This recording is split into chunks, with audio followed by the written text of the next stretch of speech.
Hey guys, Bill here. You probably heard about that TV series called Whale Wars, right? That's that program on Animal Planet that shows the battle between Japanese whalers and whale activists. What you may not have heard of is the war over sharks that's going on in Australia. We've got people in the water! Get back!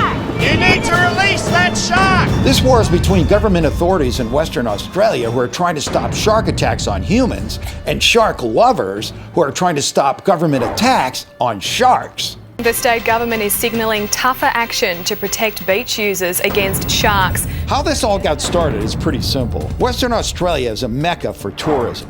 It's an area filled with great beaches, and a big part of their economy is dependent on lots of people having a good vacation there. But over the last few years, shark attacks on people swimming at some of those Western Australian beaches have been growing. Just look at this graph showing a spike in the last few years. Now, some people say this is only because there are more people in the water. Others blame it on chumming by fishermen, and some even say it's due to sharks gaining protected status under Australian law. In response, the Western Australian government came up with what they call the Shark Mitigation Program. Professional fishermen, along with experts from the Australian Fisheries Department, laid 72 drum lines to bait and hook the sharks. Sharks caught on the bait hooks that were over 10 feet got a bullet to the head and dumped back into the ocean. Sharks that were too small were tagged and released. Now, as you might imagine, protests over the shark culling program erupted almost immediately. It's their water! Stop the water! It's their water! Stop the water! Animal activists, surfers, politicians, and citizens of all sorts claimed the program added to the general demise of sharks and would not solve the problem. They are attacking our healthy marine environment. On the other side, the government said the decision was clear. At the end of the day, it was up to me to make a judgment.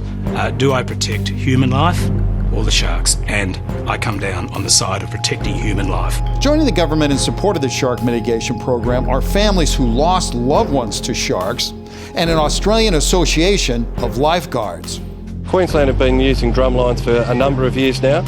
There's only been one fatality, and as a consequence to that, we believe that it's a good initiative to put across here.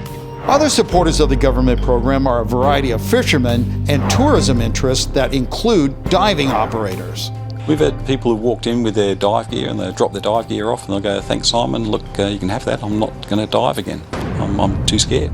Despite the powerful economic incentives to support the shark cull, a poll in a local newspaper showed most of its respondents were against it. The possible reason for this is that the protesters were just a lot better at communicating their message.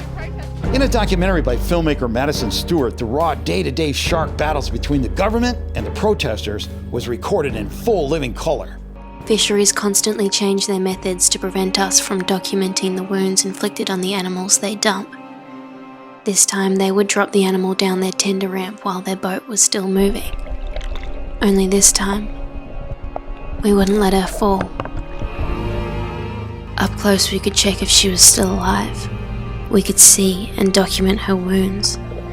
It was no more than 10 seconds of the shark being secured that fisheries saw what we had done. They turned around. We've got people in the water! Get back! We kept filming. They kept yelling, telling us we were interfering with their fishing operations. What felt like hours was less than 5 minutes, and the shark was let go.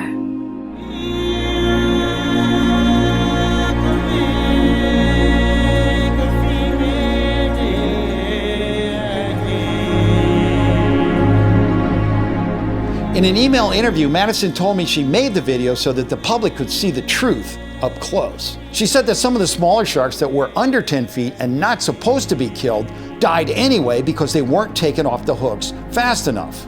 Those that were released were often still in shock and couldn't swim on their own. This shark was released alive by fisheries.